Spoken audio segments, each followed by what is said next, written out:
मग तुमचं लग्न झालं, आता तुमच्या बायको जर म्हटले की तुमचे आई वडील मला घरात नको, मग त्यावेळी तुम्ही तुमच्या आई वडिलांना वृद्धाश्रम ठेवणार. वृद्धाश्रमाच्या संदर्भात मला आपल्या सगळ्यांच्या प्रतिक्रिया पाहिजे. वृद्धाश्रम पाहिजे का नको? तो पाहिजे. का?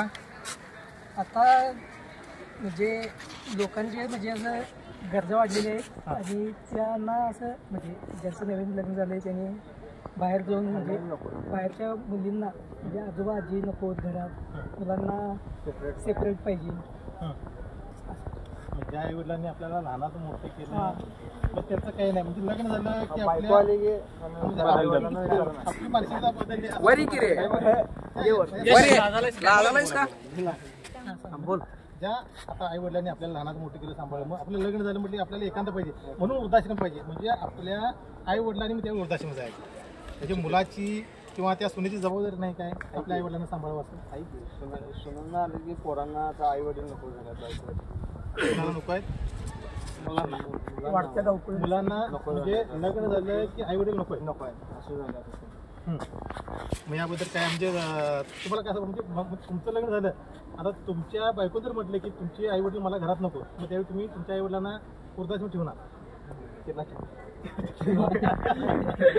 आपल्याला ज्याने वाढवलं मोठे केलं त्यांना आपण बरोबर. तुमचं काय मत आहे, वृद्धाश्रम असायला पाहिजे का नको? नको ना? का? त्यावेळी तुम्ही आई वडिलांचा सांभाळ करणार.